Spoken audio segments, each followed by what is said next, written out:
Tiba saatnya bagi kami untuk menghadirkan perbincangan dalam segmen Smart Motivation di Sapa Indonesia Pagi. Nah, saudara, setiap orang tentu memerlukan motivasi agar dapat terus bersemangat menjalankan aktivitas, bahkan untuk mendorongnya melewati beragam rintangan untuk meraih sukses. Namun motivasi seperti apa yang akan bertahan lama?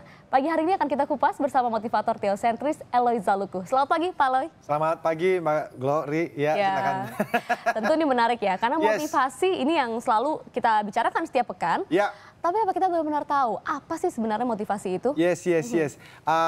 Motivasi itu kalau dari bahasa Latinnya ya, itu movere. Dalam bahasa Inggrisnya itu motif kan. Jadi to move itu juga bisa berarti to move itu gerakan dari dalam, semangat dari dalam. Jadi seharusnya motivasi itu datangnya dari dalam. Nah dulu kita belajar ada yang namanya intrinsic motivation. Itu adalah motivasi semangat yang datangnya dari dalam diri. Namun dengan berjalannya waktu kita melihat ternyata manusia itu kompleks sekali. Ada juga orang yang mengerjakan sesuatu karena extrinsic motivation. Itu motivasi yang datangnya dari luar. Nah tentu kalau intrinsik itu contoh saja, ini adalah orang-orang yang let's say mereka suka belajar, suka membaca. Maka seorang siswa ini kan lagi pada ujian nih ya.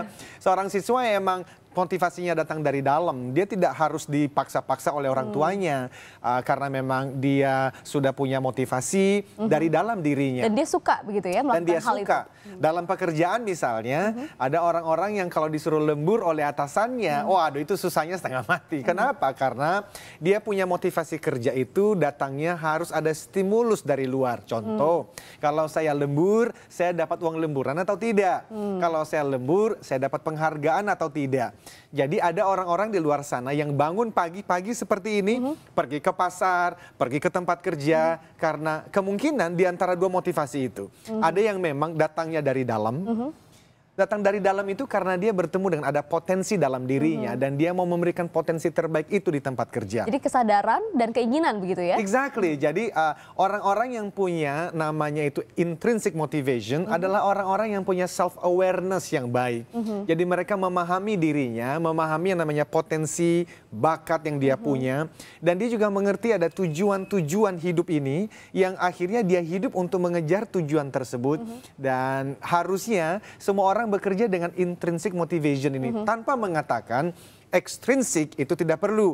Ekstrinsik itu bisa karena ada imbalan kan, bisa karena ada uang, jabatannya akan naik. Teman-teman sales yang ada di luar sana misalnya kerja juga untuk mendapatkan uang karena apa? Ada nanti bonus lah di akhir tahun atau justru dapat reward, mereka bisa jalan-jalan keliling dunia. Itu tidak salah, tetapi kalau hanya sekedar ekstrinsik saja motivasi dari luar, seringkali ketika bonusnya hilang, ketika jabatannya ternyata yang sudah ditunggu-tunggu tidak dapat, justru dia akan menjadi kecewa dan tidak mau lagi memberikan yang terbaik. Artinya di antara dua jenis ini yang lebih bertahan lama atau yang paling tidak bisa membuat orang untuk terus-menerus begitu ya berada di motivasi yang sama begitu adalah yang intrinsik. Pastinya intrinsik. Kalau kita melihat karya-karya bagus ya, karya agung, karya besar yang terjadi di sepanjang sejarah dalam bisnis, dalam pendidikan, politik, itu adalah orang-orang yang memang motivasi kerjanya itu datangnya dari dalam. Nah, apa itu motivasi yang datang dari dalam? Yang tadi saya sudah sampaikan. Ini adalah orang-orang yang punya self awareness yang baik sekali. Mereka mengenal siapa dirinya, apanya yang dikenal. Yang pertama adalah saya tuh punya potensi apa sih?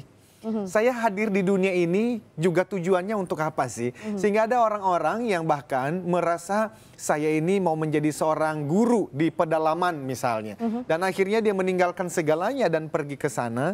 Bukan karena ada sesuatu yang di luar. Bukan karena dibayar, bukan karena kemudian ada pengakuan. Dan yang menariknya adalah justru orang-orang yang bekerja karena intrinsic motivation ini, dunia luar mulai menghargainya. Dan akhirnya kekayaan itu bisa mengikuti, walaupun tidak harus berakhir menjadi orang kaya raya di Indonesia misalnya, tidak. Kepuasannya tersendiri ditemukan di dalam diri begitu ya. Nah ini yang menarik, banyak orang yang mengatakan motivasi itu diperlukan bagi mereka yang mungkin belum sukses begitu, belum kemudian bahagia atau belum mendapatkan jabatan sehingga perlu motivasi.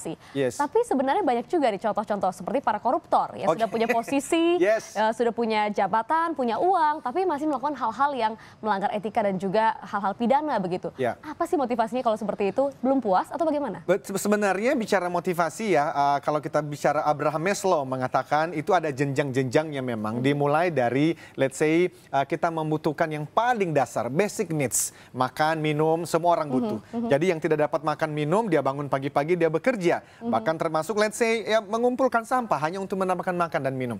Tapi di atasnya orang mulai mendapatkan yang namanya adalah let's say safety. Mau mendapatkan keamanan. Ya karena buat apa kita makan, minum, tapi ternyata kita terus-menerus tinggal di kolong jembatan. Jadi itu memotivasi orang untuk pergi bekerja. Untuk mendapatkan bisa tinggal di kos-kosan atau bisa punya rumah. Tapi di atasnya itu udah bicara self, love and belongings.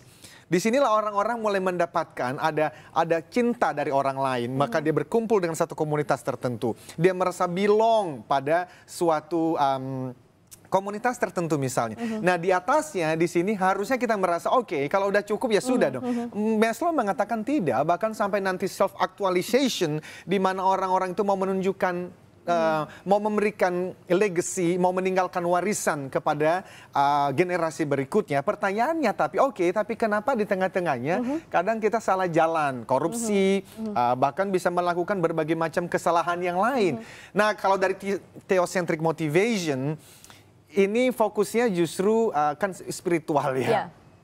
Kami mengatakan bahwa masalah terbesarnya sebenarnya bukan masalah ekonomi, bukan masalah politik. Ini ada hubungannya dengan masalah, nah mungkin teman-teman kaget saya menyampaikan ini, karena jarang ada motivator berbicara mengenai satu kata ini. Tetapi dari theocentric motivation, kata ini penting sekali. Ini berbicara mengenai dosa.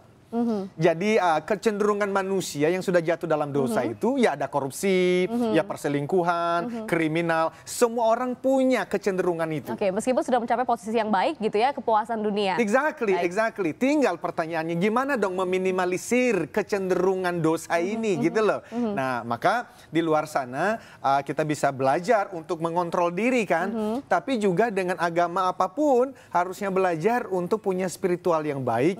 Supaya kecenderungan untuk melakukan hal-hal yang korupsi tadi itu bisa diminimalkan. Sehingga gini, teman-teman yang saat ini belum terlibat atau belum kita oh ini baik-baik saja hidupnya, bisa jadi belum ada peluang, atau yang kedua belum ketahuan.